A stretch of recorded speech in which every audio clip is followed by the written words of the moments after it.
no matter what they say online. Like just having a degree just shows that you have a commitment to education, and also formal education teaches you some skills, certain skills that aren't taught online. For example, like research skills, they aren't easy to get online. Team collaboration, because you have team projects, you work with your peers. That's good for your communication. One piece of advice I've got from a really good developer before I started college was that he said, colleges for programmers are not very good for learning, but they are good for networking. So you should understand that writing is not a job for me or a hobby. It's just me learning data science and at the same time teaching it to others. So I don't really see it as a chore or a job. I see it as a progression or improvement on my own personal growth. If something is important, you just find the time for it and just do it. Welcome to the Richmond Alake Podcast. This week I am speaking with Bex. Bex is an AI and machine learning technical writer with almost 10,000 followers on Medium. When we spoke, Bex was studying business intelligence and analytics at the University of Westminster at Uzbekistan. And at the same time, he's been able to build a successful career with technical writing and a personal brand within the machine learning industry as a prolific writer. So at this time, he currently writes for big tech companies like NVIDIA, and you can see some of his articles on DataCamp. In our conversation, we explore how Bex got into technical writing, his motivations and inspiration, and also his future aspirations. We also speak about the future of data science in his home country, Uzbekistan, where he was also the first Kaggle Grandmaster. I'm Richmond Alake, and one person at a time, I'm exploring the stories of the humans behind AI and data. I hope you enjoy this conversation and come away a better practitioner. Thank you for listening. Hi, Bex. Thanks for having this conversation with me. You are well on your way to 7,000 followers on Medium, which is a blogging platform. And you write about machine learning and data science topics. And I remember coming across your articles. You write very well. You're very detailed in your writing as well. But I want to start from the beginning. How did you get into technical writing? So it was 2 years ago. I was just about to start college. I just learned that there was a field called data science. I was really interested in math. I was looking to build my future around like fields that had math in them. Before that, I already started learning programming and I was learning web development. A couple of months into it, I was getting bored because there was no math in it. It was just move the div there, move it there. Like it was very boring for me. I learned about Python and how it was very well connected into data science. From there, I was very hooked into it. I realized that it was like such a massive field and I had so much to learn and I wanted to do something I would be proud of putting on my resume. So when I finally finished college, I would have something to be proud of on my resume. So that's how I started writing on Medium. Nice. Yeah. It's quite funny that you didn't get into web development. I have a solid background in web development for about 2 years. But you're right, it can get a bit boring. Yeah. You can reach a ceiling, unlike AI and data science, where the field is still innovating. There's still new stuff coming out every month. Yeah. I think I might have just jumped ahead, but for the listeners who might not be aware of who you are, could you just do a quick introduction to yourself? Currently, I'm in my third year of college. For the past 2 years, I've been writing data science and machine learning articles on Medium, and I already crossed the 7,000 followers barrier on Medium. Since the last year, I have become top 1,000 writer on Medium. Actually, I'm in top 10 writers across like many tags on Medium. Like there are many tags on Medium. You can tag your articles like artificial intelligence, machine learning, data science. And I think in 4 or 5 of them, I ranked in top 10 when you search for that category. So that's pretty nice. I've written over like 100 articles. Yeah. And as you also know, I also write for NVIDIA blog. Since last month, I started writing for DataCamp blog as well. Yeah. Nice. So you are an all-well-round writer and you've surpassed the 7,000 followers, you just said, right? Yes. When did that happen? I think at the end of May. Yeah. Nice. Congratulations. Thank you. Yeah. And your work, like I said, your work is very good. And I just read one of your latest articles. It was actually explaining how to create mathematical illustration and animation similar to the ones on Free Blue One Brown. Yes, It yes. is an awesome maths platform. Yeah. I remember watching that channel back when I was a student just to understand how neural networks works and how backpropagation works. And I used to think those animations are so well made. I wonder how it did it. And your article breaks it down in such a very good way. Tell me, how do you write this well constructed articles that are so detailed? Before writing an article, I usually don't know about the topic I'm going to write about. So it's the first purpose is that so that I fully understand it and I can use it. And I just put myself in like reader's shoes. How would I learn it if I wrote them? When I write the article, I'm going to give every detail of what they need to have the knowledge that I have like after writing the article.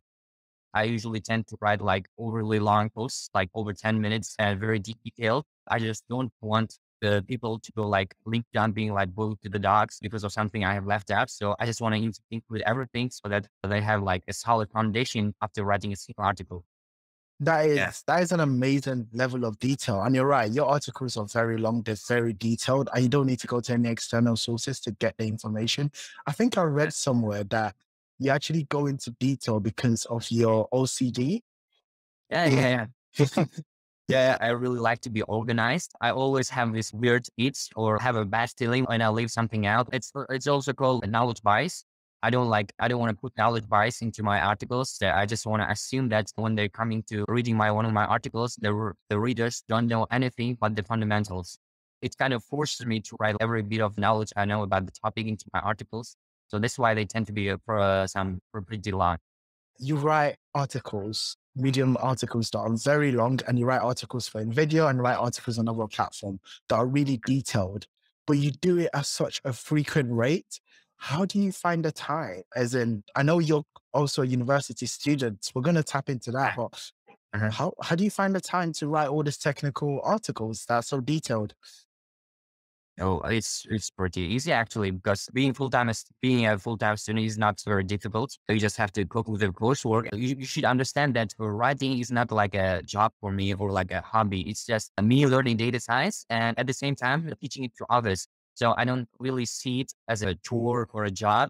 I see it as a progression or like improvement on my own personal growth. If something is important, you just find the time for it and just do it. That's amazing. So that obviously there are loads of students out there learning AI, data science is a booming field. So there's loads of people at university sort of learning this topic. But you're right, there is a lot of free time that you get while you're at university, and you should probably use that to increase your visibility within the industry. Because right now you're in university and you're one of the top writers on Medium. You're also writing video. So if I was to search your name, all your articles will come up. So by the time you're applying for graduate roles, you pretty much have a very solid portfolio and a reputation within the industry, which is amazing to have at university. Let's double click into the whole university and what you're currently studying. So what are you currently studying at the moment? I'm studying business intelligence and analytics. Actually, I had no choice but to choose that particular field because I live in Central Asia in a country where data science isn't like present at the moment. People don't know much about it. So the closest thing that the University of Westminster offered, there was their like business intelligence program.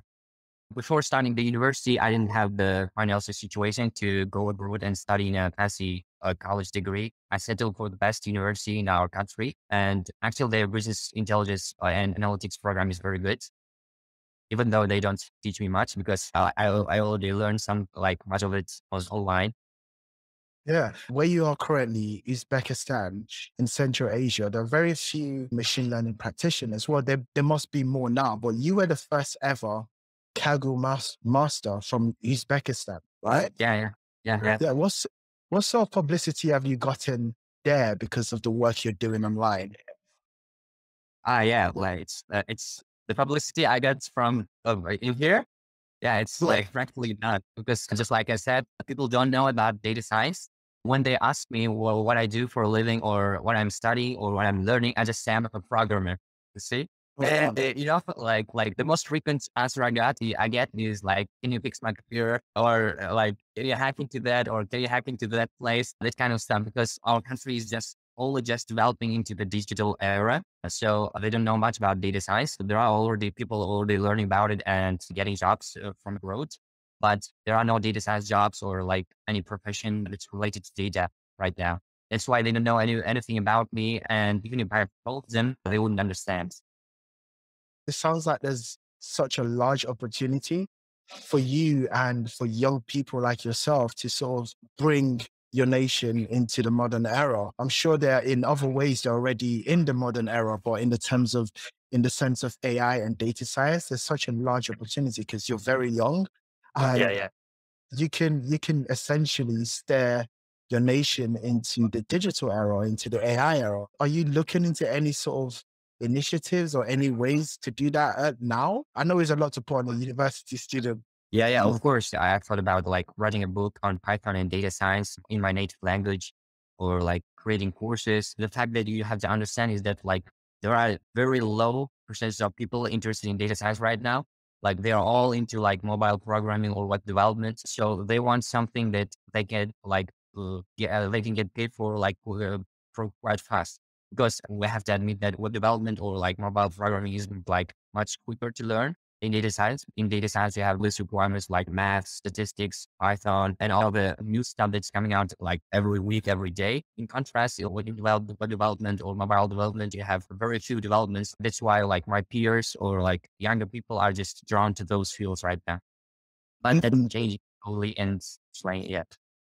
You're right. Web programming is easier to understand and grasp because there isn't a lot of theory as opposed to machine learning and data science. There isn't a lot of maths involved as well. So it Yeah. is a low entry barrier for people who are just getting into the world of coding. And it's how I started. I started as a software engineer, web programming. And as soon as I understood coding, I was able to then go into AI. I want to ask a question that you sort of answered. I was wondering if you could go into more detail. How have you educated yourself on machine learning and data science concepts? Oh, so in the beginning, it was very difficult because like there is just so much information on the internet, like both free and paid, that you just get lost. Should I learn math first, or should I learn Python first? Should I learn statistics, or should I learn SQL? Like you just don't know. What I did was when the pandemic just started, just for the fun of it, I bought a subscription on DataCamp. After buying that, I realized that their content was like very awesome and fantastic. And I just stick to it for the past 2 years. I have most of my knowledge, or like most of the content that goes into my articles, comes from the courses that I learned on DataCamp. For anyone who is going to learn data set, I would recommend that they should just choose one good resource and stick to it. Only choose another or like other supplements only when necessary. That is a very good advice. I've met a lot of practitioners and some of them learn from either online resources and some of them learn from books, like actual textbooks. Have you explored learning from textbooks? I learned about the power of textbooks in the past couple of months. Before that, I was a heavy course user, but after I got the book on Python deep learning, I realized that books can also be like a very great resources. There are certain advantages of books over courses. You can just flip over the pages to look through stuff that you got. So, and also it's also very good for like writers like me who want to improve their writing. Most of the books out there, like orally books or banning books, all have great content quality, writing quality, because they have like editorial teams. So it's also a great place to learn about data science and also about writing. Yeah. Yeah. I think you've touched on this already, and you were mentioning what you study in your degree in business intelligence and analytics. Is there some data science concepts being covered there as well, or machine learning concepts being covered in your degree? Yeah, I think machine learning is going to be covered this year, like in my third year. But so far, we've covered Python statistics and like the data analysis in R and Python, that kind of stuff. Yeah, and also some courses on C Sharp and also Oh, wow. and web development. Yeah. Okay, so what do you prefer? If you were able to get a university education in direct data science or AI, what would you prefer go the university route to learn about AI, or would you just prefer sticking to online resources and be self-taught? I've never thought about it, but I think earning a degree, like at least a bachelor's degree, is very good for your future. No matter what they say online, like just having a degree just shows that you have a commitment to education. And also formal education teaches you some skills, certain skills that aren't taught online. For example, like research skills, they aren't easy to get online. Team collaboration, because you have team projects, you work with your peers. That's good for your communication. One piece of advice I've got from a really good developer before I started college was that he said colleges for programmers are not very good for learning, but they are good for networking. So like you Mhm. meet a lot of new people, you start networking, you get asked like questions or from your teachers who are already experts in their field. So that kind of benefits are really worth having if you got the chance to go to college. Definitely. College, university, what I normally say is it's one of the biggest networking events of your life and the longest. It's basically a 3 year, Yeah, yeah. three-year networking event. And Yes. you're right. You meet some awesome people. I want to tap Yeah. into your writing.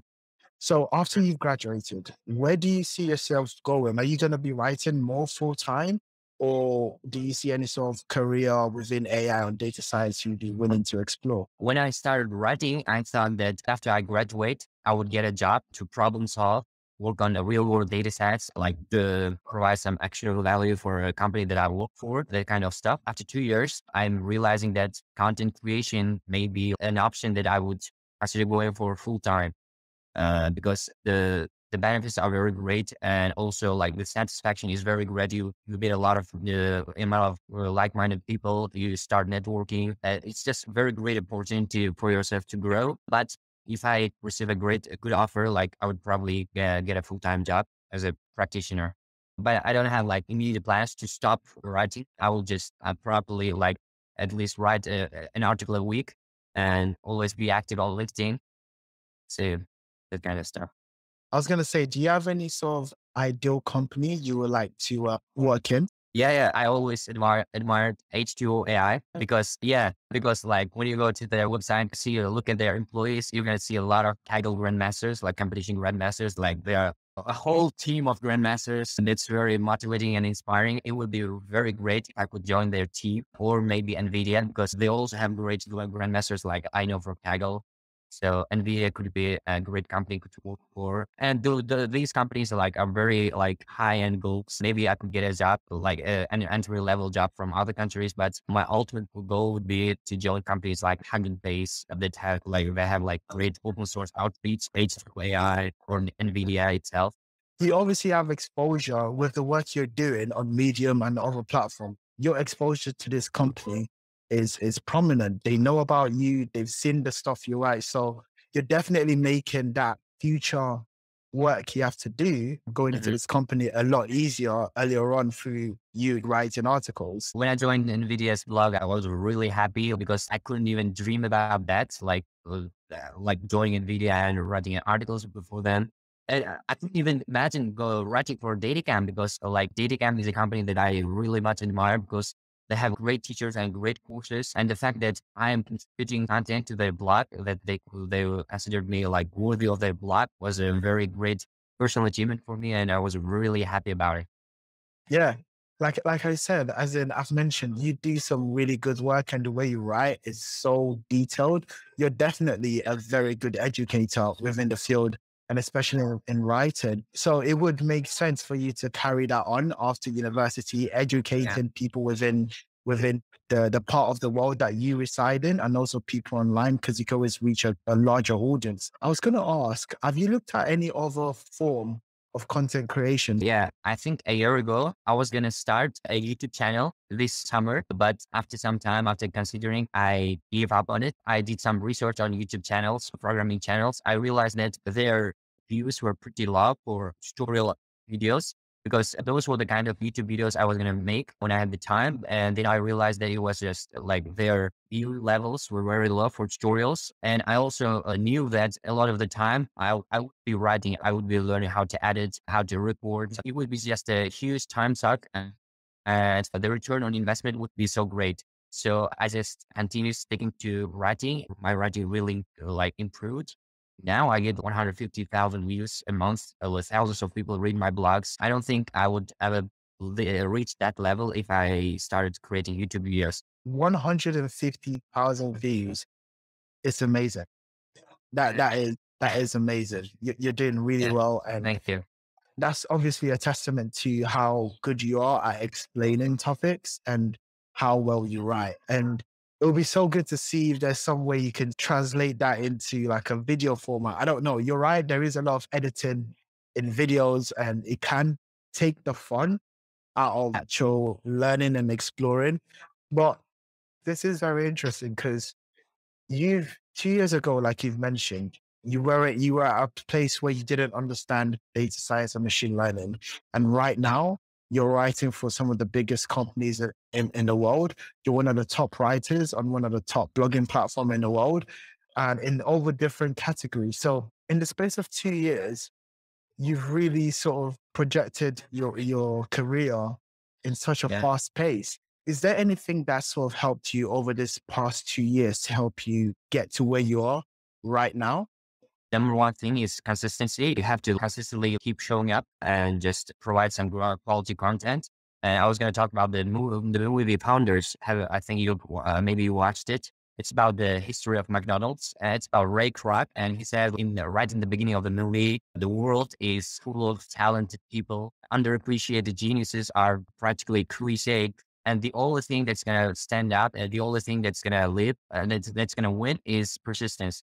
That really struck a chord. That's why for the past 2 years, I've been trying to be consistent on Medium. And now I'm going to apply that to LinkedIn as well, because I realized that LinkedIn also is a very, very good place for content creators to grow their outreach. When I write something or write a post, I don't want to write it for the sake of writing, but I want to write it so that people would get quality time, to quality knowledge out of it. Because before I sit down to write, I'm going to realize that this is like 5 or 10 minutes that people can get back when they start reading my articles. I want to make it as good as possible so that they get as much as possible from the time they spent on my articles. Like I said, your last article on the 3 Blue 1 Brown channel, it was so detailed, very long. And I've always wondered, like, I was always curious, how did he make those maths visualization? I didn't know you can do it with coded, and you made it so you've pretty much through that article, you've opened the door for people who are interested in making that sort of visualization or content. And you are also right in saying consistency is key. Sometimes you might not get that validation immediately. So some people might write for, let's say, a month, right? And they expect to either get some form of like money, financial, or some form of visibility, but it does take a long time to start to see some benefit. Could you give me like a indicator as to how long within the 2 years did you start to see growth in your popularity within the field? Yeah, I'm glad you asked that question, because when I started writing, I had nothing to lose. If I'm writing an article, the worst thing that can happen is that nobody reads it. Still, I'm going to learn a ton. I'm going to learn a lot of new things if I write. And after about I think 25 or 30 articles, I started seeing really good results. People commenting, people sharing my posts. When it reached I think 50 or 40 or 50 articles, I realized that I was already in the top 10 or 10 top 1,000 writers on Medium, because if you remember, they started sending monthly bonuses for top 1,000 writers. So actually, when I first received my first bonus, I thought the process was randomized and just my name popped up for the first time. I was really surprised when I got it in the second time. I realized that the reason that I got the second bonus was that I was in the top 1,000 writers. I went on receiving it for 2 more times, and I started getting offers for sponsored posts from companies like Layer and Blog Rocket. I did some very good sponsored posts for them. I still get a lot of offers, and I'm surprised to say this, but I usually have to say no for most of them. So the results starts coming in after 6 or 7 months. Yeah. That is a good position to be in, where you could say no to some offers. And I did remember the sort of the program Medium was doing for the top 1,000 writers. That was fun, and it's a pleasure to meet another fellow top 1,000 writers. Yeah. I was wondering, who are these writers that are in the top 1,000? But it's glad to see that there's some data science. I think the majority of those top 1,000 was from programmers and like technical article writers. I know firsthand how hard it is to succeed as a blogger.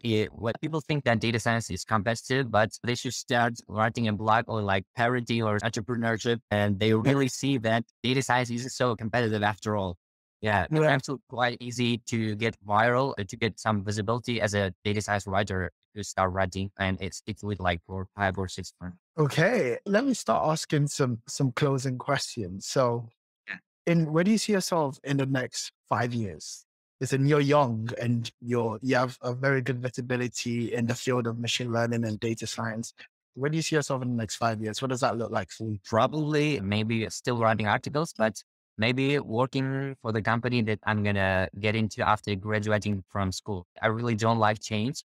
One of my goals right now is after I graduate, I want to get into a company that I can comfortably work for the next 5 or 10 years and have a good room for improvement, have good flexibility, and preferably work remotely, spend time with my family. That sounds like a very good future to sort of aim Yeah. for. Having that good work-life balance and doing the thing you actually like that you don't see as work, which is writing. Like you're just learning essentially. That's amazing. Who would you like me to speak to on this podcast next? Maybe Joshua Starber from StackWeb. He's always fun to have on a podcast. Yeah. Yeah, for sure. I'll try to get them on and I'll let them know that you recommended them. Yeah, that'll be exciting. Do you have any last piece of advice for anyone that's listening that want to maybe get into writing? I just want to say that writing is the best thing that could ever happen to your data science career, like mine. So if you do it right and if you do it consistently from early stages of your career, after 2 or 3 years, I think you're going to have such an amazing experience after you graduate from college or after 2 or 3 years of writing. You're going to have such a great visibility and brand reputation that you never even have to send resumes or apply for jobs online. That's true. And we've already spoken about that your writing is already building this portfolio and there are benefits to get. And if you do it for 2 to 3 years consistently, you definitely will reap the benefits. And to be honest, I think we started writing around the same time. I started writing 2 years ago as well. Really? Yeah. I started writing maybe 2.5 years ago when I was at university, and I wanted to be more prominent within the field and also reinforce my learning, just like yourself. And in 2 years, we both write for NVIDIA. We're top writers on Medium. So there is some form of visibility. So I think 2 years is like a good time to leave. Yeah, 2 years. When you're just starting out, you have no idea where we will be after 2 years. If you actually put the time and effort, like it's going to completely change the situation. So, yeah. Anyway, 2 years is actually a very short amount of time, 2 years. Yeah, it's a short amount of time in terms of the lifespan of an average career. Yeah. Yeah. It is. Thanks a lot for having this conversation with me and taking your time out. There's a lot of gems I've taken. There's a lot of inspiration that I've taken from yourself, from the work, and carry on doing the good work you do. Yes. Thank you. Thank you for having me as well. It was very great to have this conversation with you.